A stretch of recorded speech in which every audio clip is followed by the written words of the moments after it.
Imeliselt kompaktne eramukompleks maalilises maastikureliefis, mille planeerimisel ei olnud piiranguid. Järveäärne avar, niinimetatud suveköök, on kasutusel ka talvel, sest järv on siis liuväljaks.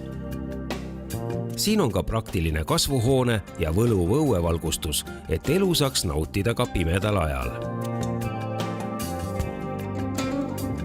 Eesti meistrite eritellimuslahendused ja rahvusvaheline disainiklassika. Mis siin enne oli, millega tuli arvestada?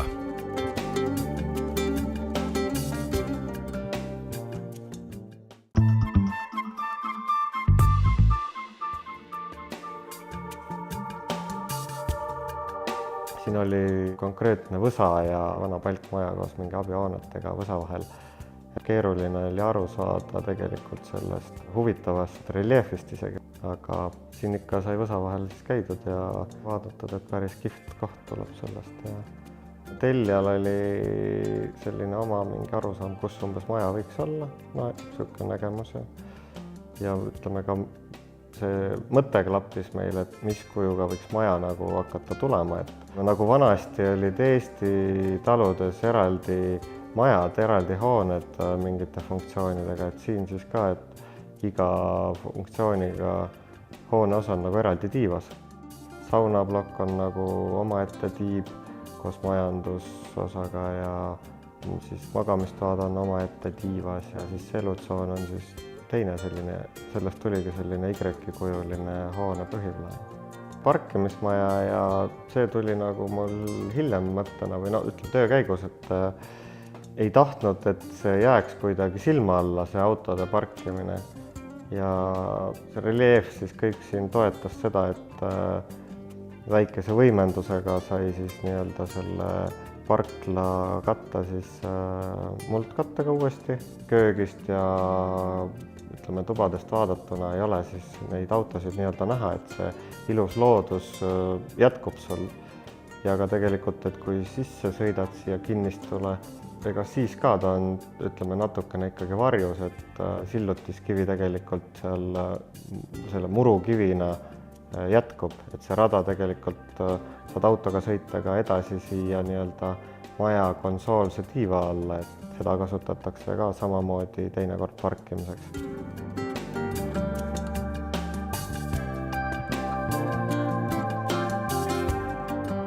Sai tehtud suveköök. Suveköök ühtlasi, mis on ka nagu supelmaja. Kasvuhoone ja välikäimla. Need tekkisid siis juba tegelikult natuke hiljem. Siis tekkis nagu mõte tellijal, et võiks tegelikult teha ka kasvuhoone ja mul oli endal kunagi see väliveetse nagu välja mõeldud ja siis ma mõtlesin, et aga pakuks siis talle seda väliveetset ka, et kunagi ma kellegile pakkusin, et ja siis ta arvas, et liiga hulljulge on, et ta ei tahtnud seda ära teostada ja siis ma katsusin nagu välikäimla ei jääks liiga üksikuks, siis selle kasvuhoone arhitektuuri viisin sellega kokku, need töötaksid seal sümbioosis. Ja välikäimla idee on selles siis, et ta on nagu toru või periskoop, mille otsas on siis tegelikult valgus.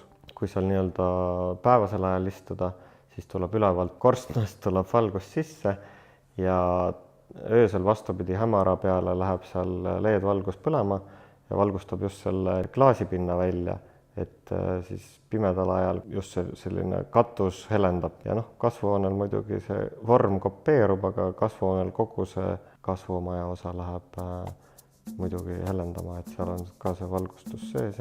Kasvuhoonel on muidugi see kuur, mis täpselt on sama ideega, mis välikäimla. Seal on ka ülevalt tuleb nii-öelda katusaknast või sellest nii-öelda korstna otsast tuleb see valgus sisse. Et seinapinna saab kõik ära kasutada riiulite jaoks ja panipaigana, et ülevalt tuleb valgus.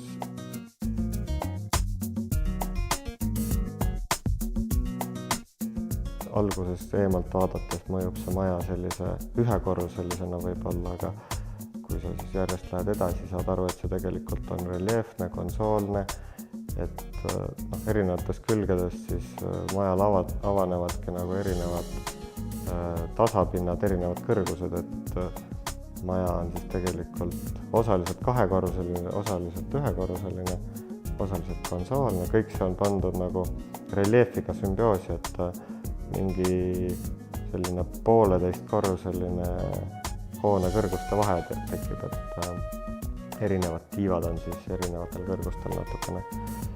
Ja kui peauksest sisse tuleb, igal pool on ka erinevad terrassid, otse köök elutoast, söögitoast, siis pääseb sellisele hommikuterrassile, mida ka tihti kasutatakse aktiivselt, tuleb selline otsevalgus. Siis see on omaette ühendatud veel teise väliterrassiga, mis on siis sauna puhkeruumist, avaneb sinna, need on omavahel ka välitrepiga ühendatud. Peauksest sisenedes on nagu ikka esikutsoon, kus on siis ka walk-in garderoob, kiire üleriiete ärapaneku koht koos vihmavarju augukestega ja pingiga. Ikkagi niisugune koht, kuhu sa kohe saad visata mingi jope, mütsi, kindad asjad ära, et on oluliselt mugavam kui see, et sa kõik pead alati kapi uste taha kuhugile ära peitma. Kõik materjalid on niisuguses ikkagi heledamas värvigammas, võimalikult otsitud eestipärased, et me leidsime väga vahva keraamilise plaadi kohe sinna köögi ja esikutsooni, mis on väga selline puhas paekivi või Eesti niisugune materjal, mis kohe assotsieerub. Ülejäänud põrandamaterjalid on kaseparkett, mis on küll eriliselt töödeldud ja niisugune omapärane, ja siis naturaalne kaselaud. Sama heleda tonaalsusega on mindud ka tekstiilide ja mööblimaterjali juurde, et ega puita rohkem ei olegi, kui on saar ja kask tegelikult siin, et mööbli puhul on siis nagu piirdatud saarega. Köök loomulikult erandina, et köögil on ikkagi nagu tugevamad materjalid, et tööpinnana kasutatud ja saare puit on üle värvitud valgeks lihtsalt, et aga ikkagi on jäädud selle sama materjali juurde. Köögis on seal kapi otsa jäi niisugune väikene paksendus või siis me vaatasime, et maru mugav oleks sinna teha niisugune õhukene kapikene, kuhu saab panna klaase ja kohe laua kõrval põhimõtteliselt, et sai päris praktiline see lahendus.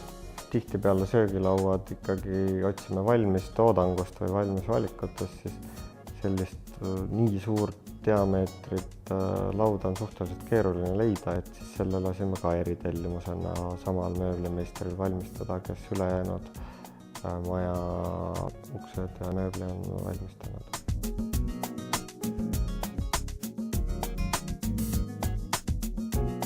Üldjuhul tahetakse ka kaminat, eks ju, siis alguses kardeti võib-olla, et kui kamin sinna niimoodi 2 tsooni vahele teha, et äkki jääb liiga lõhkuma seda avarust või kuidagi paneb mingeid vaateid kinni, et kui seal söögilaua taga näiteks olla, et see vaade veekogule läheb kuidagi kinni, aga lõpuks ikkagi vaatasime seda nagu ruumiliselt ja kõigile tundus see nagu hea mõte teha. 2 poolt nähtav kamin ja võimalikult madal, et lihtsalt tsoone nagu liigendada või anda niisugust võlu, et ikkagi 2 poolt on see tuli annab ka rohkem võib-olla juurde kui 1 poolt ainult. Pehme mööbel siis on väga tuntud disainerite poolt tehtud, mille peal praegugi istume, on ka Patrizia Urgola disain ja diivani valik on niisugune, ütleme, disainiklassika võib-olla, mida filmides kindlasti on nähtud, et ajatu ja mugav klassika, et need toolid küll, kus praegu peal istun, et need ei ole nüüd nii klassikaks veel võib-olla saanud, aga on ka väga mugavad ja väga head toote kvaliteediga. Need on muideks välidiivanid, et nad võivad rahulikult õues vihma käes seista. Song sai ka kujundatud niisugune suurem võib-olla kui üldjuhul, et keriski on niisugune juba tööstusmõõtu keris, et kuna klaaspind on suur ja selle ruumi kubatuuriga tihtipeale on meil olnud probleem, et klaaspinda on nii palju ja see keris jääb niisuguseks nõrgaks, et see, mis lõpuks võimsus välja annab. Aga siin see saun töötab suurepäraselt, et on isegi saanud see ära proovida. Ja ka see, ütleme, lavakujundus võib-olla on natukene mitte igapäevasem, et niisugune natuke teistmoodi tehtud. Et saunudega me tavaliselt ka ikkagi proovime midagi uut leida alati, et siin kõrval on kohe külaliste tuba, saunaesikust pääseb külaliste tuppa ja võimalus on see, et kui pererahval näiteks tuleb mingi perekond külla, siis nad saaksid täiesti omaette siin segamatult selles tiivas tegelikult olla ja toimetada ja sellel põhjusel, see oli ka üks põhjustest, miks sai selline väikene kööginurgakene siia tegelikult tekitatud ja see on ka praktiline saunakultuuri tarbides, et põhimõtteliselt saab jah, siis selle uksed siit kinni panna ja seda hooneosa eraldi täiesti kasutada ka, kui selleks peaks vajadus tekkima. Siis saigi projekteeritud see köök selliselt, et igapäevaselt silma ei riivaks. Siis tegime niisuguse suure lükandukse, mille taha sai siis peidetud nii köögiala kui veel eraldi teise suunda ust lükates avaneb selline koristusnurgake. Ja siis lõpuks veel töö käigus tuli tellijal soov, et aga kuhu me teleka panema, et meil ei ole nüüd seinapinda kui telekat. Alguses olime plaaninud, et me panime sinna suure lükandukse ette. Aga paneme siis sinna lükandukse peale, et mis siis ikka, et ja siis lõpuks panimegi selle hoopis lükandukse peale, sest sein oli hõivatud, sinna on vaja ust eest ära saada aeg-ajalt. Magamistubade osaga oli siukene lugu, et oli alguses meil arhitektuurselt mitu meetrit lühem see konsoolne osa. Siis ikkagi, et ärme väga suurt maja ehita, katsume ikka natukene kompaktsemaks jääda, aga lõpuks 3 last, 3 lapse toad, pluss siis master magamistuba ja koos oma vannitubade ja asjadega.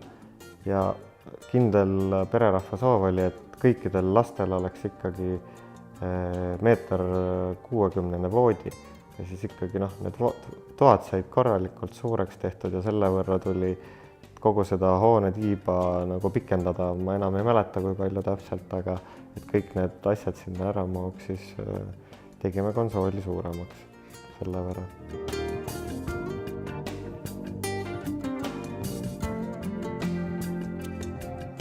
Enamustel projektides, mis me kodusid projekteerime, üritame teha ilma liistudeta lahendused, et nii seintel, ustel, vigade peitjaid me üritame mitte kasutada, et ehitajate elu raskemaks teha ikkagi. Uste puhul on ka, ütleme, see on ikkagi aastaid võib-olla juba ma arvan, enamustel sisearhitektil standardiks, et peitinged ja magnetlukud ja sellised asjad. Tavaline asi, mida kasutada. Ülejäänud materjalide sümbioos ka, et kui vaadata neid tekstiile ja kardinaid, mis siin tubades, siis erinevates ruumides on, et need on ka siis kokku aetud diivanid kangaste toonidega ja esmapilgul nad tunduvad sellise ühetoonilisena, aga kui neid lähemalt vaadata, siis kõikidel on huvitavad nüansid, erinevad mingid struktuurid ja erinevates valgustes nad kindlasti töötavad erinevalt ja head kangast on tänapäeval ka väga palju, kahjuks nad maksavad palju, aga nad on väga ilusad asjad. Kui kardinat ei oleks, siis tuba oleks ikkagi poole kõledam alati. Mida paksem kangas, seda paremini akustiliselt. See on ka kindlasti väga oluline element miljöö loomisel. Vannitubades on ka vaja selliseid panipaiku paratamatult ja et nad oleksid käe-jala juures. Kuna pere on suur, siis ka kasutajaid ja erinevaid vahendeid on väga palju, mida on vaja, siis tegime sellised peeglikapid, mis võimalikult erinevates suundades saad avada. Need pinnad siis kus jääb tegelikult valamu ette ja avada ette uksena ei saanud, siis sinna tegime näiteks seal mastervannitoas hoopis külje peal avaneva sahtlipüstoku siis.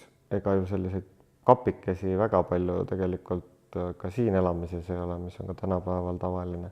Selle mööbli, mis sa paned, katsud võimalikult mahuliseks projekteerida, et iga nurgatagune saaks kasutatud.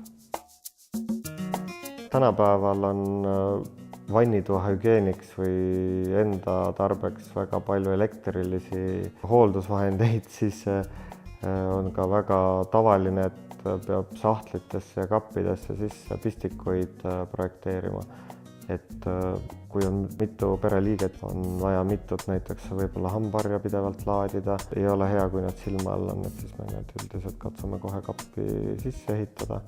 Hambaharja laadimised pluss habemaja laadijad, et kõik neid, et üks pistik on isegi vähe, et 2-3 on tavaline, mis tuleks panna. Tihtipeale, kui on suured ruumid, siis tasub ka põrandasse tegelikult panna mõned toitepesad või pistikupesad. Elu kõigil muutub ja sa ei tea iial ette, mida sa võib-olla aasta-2 pärast soovid, et kui esialgu tundub, et sa sinna põrandalampi ei soovi või mingit elektrit tarbivat asja, aga siis ikkagi mõne aasta pärast tekib see soov, siis sa ju ei taha, et sul juhe kuskilt diivani tagant keset tuba jookseb, et sel põhjusel võiks kuskil õigetes punktides olla mõned pistikupesad ka põranda sees. Kui siseviimistlusmaterjalidest veel täpsemalt rääkida, siis lastetubades on siis kasutatud Armor Coati efektvärve igale lapsele niisugune nagu omases võtmes või mis toon neile meeldis, sai pandud. Ja hiljem siis sellele värvile tuginedes valitud mingisuguseid tekstiile ja kardinaid siin, et voodikatted küll veel on tegemata, aga kardinate valik sai sellest johtuvalt juba tehtud. Laste vannituba sai niisugune hästi hele ja helge oma olemuselt, et sinna sai valitud niisugused heledates toonides pehme vormiga valamud ja kogu sandtehnika valik koos aksessuaaridega. Kui nagu lähemalt vaadata, siis tegelikult erinevates märgruumides on meil kasutatud erinevate sarjade siis aksessuaare, mis tegelikult siis toetavad kuidagi selle ruumi olemust ja seda segisti sarjavalikut ja kõike nagu seda, et tekiks ka niisugune omamoodi tervik. Hoonete valguslahendused on tehtud mitmekesised, et palju on kasutatud sellist nii-öelda arhitektuurset valguslahendust ehk siis mingeid nišše karniise, kus on see võimalus olnud. On siis erinevad laevalgustid, seinavalgustid, et ikkagi sa saad luua siis endale sobiva meeleoluga valgustusprogrammi, mis hetkeolukorrale või vastavale üritusele on sobilik, et tihtipeale üksinda oled kodus, siis sul on vaja natukene vähem valgust, natukene hubasemat olemist. Kui on külalised, siis pannakse ikkagi rohkem valgust ja et Eesti pimedaid ilmu arvestades on valgustus väga oluline asi, et see mõjutab palju ka inimese tervist, et mina arvan, et alati pigem valgust peaks rohkem olema ja võimalus välja lülitada on alati, aga et hiljem juurde teda tekitada on keeruline.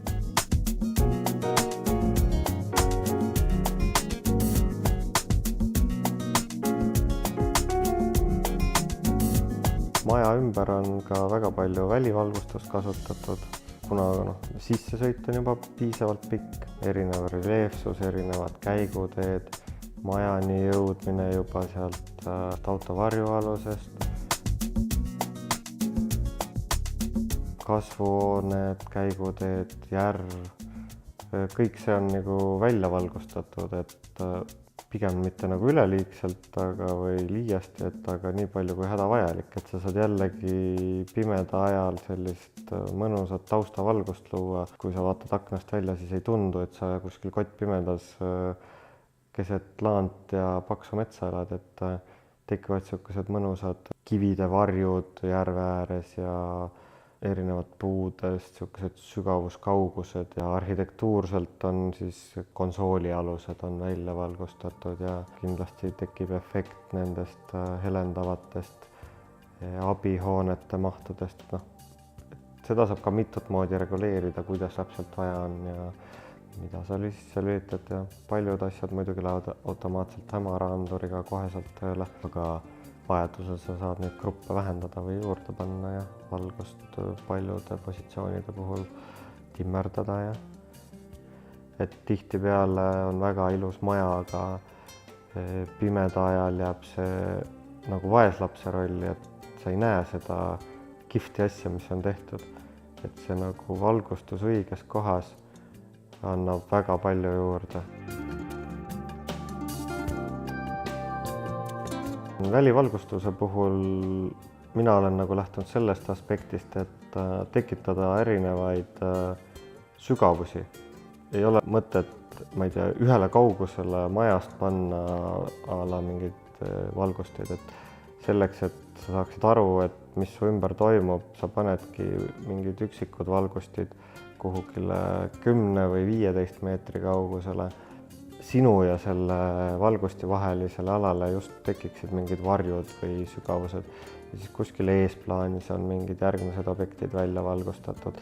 On see siis mõni kivi või on see siis mõni puu või mõni arhitektuurne element. Ütleme, arhitektuurse valgustuse puhul töötab see, kui on pinnad välja valgustatud, et sellist, ütleme, uue arhitektuuri puhul eriti, et kui on mingi hoonesse sisselõige või konsoolialune näiteks. Treppide puhul on puhtfunktsionaalselt hea välja valgustada ju mingi arvastmeid. Seda saab teha erineval moel loomulikult, kas mingi pollartüüpi valgustitega või treppi sisse süvistatud asjadega, et siin on kasutatud erinevaid variante, et on nii küljepiirdes, kui on trepiastme sees, küll on käiguteedel pollareid ja on siis väikseid eraldi prožektoreid pisikesi, mis siis puid või kivisid välja valgustavad ja pluss siis mingite abihoonete aknakestes põlema süttivad valgustused ja kõik sellised asjad.